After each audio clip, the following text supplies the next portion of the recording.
Against the backdrop of the financial crises of 2008 and 2011, charities and social enterprises saw cuts in funding and grants, which impacted their income streams and their financial resilience.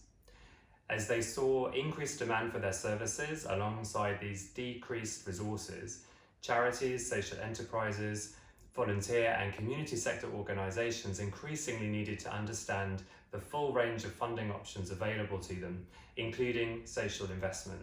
And this is something that's true today. Organisations need to think about their own financial resilience, their sustainability, their income streams, and their operating models, as well as understanding the funding and finance they need to deliver their services. To navigate this environment where social investment can play a role, it's important organisations have access to all the available tools and information.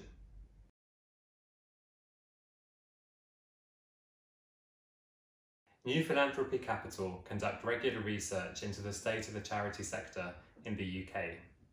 Their 2017 report, Charities Taking Charge, involved over 400 charitable leaders and looked at the key issues facing the sector through qualitative and quantitative research.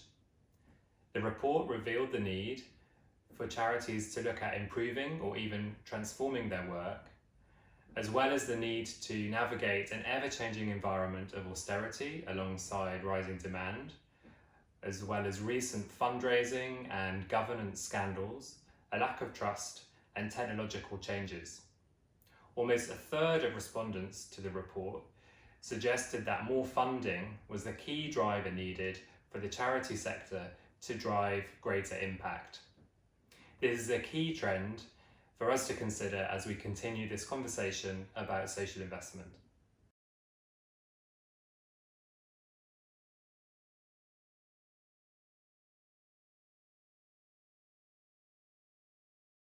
Social Enterprise UK's 2019 report, Capitalism in Crisis, also gives us some useful context to the funding challenges faced by the social sector.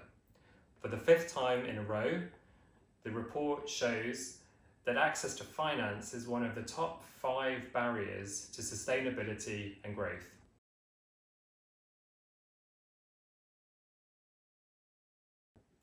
"43% of respondents identified access to grant funding, debt, or equity finance as a key barrier for their social enterprise.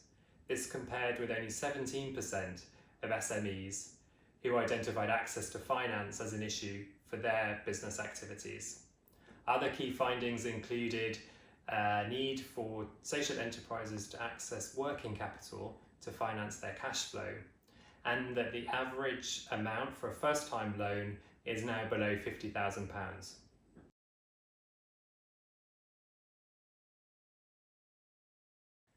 In the rest of this module, we'll be looking at some more recent research into the needs of charities and social enterprises and looking at how those trends align with the world of social investment.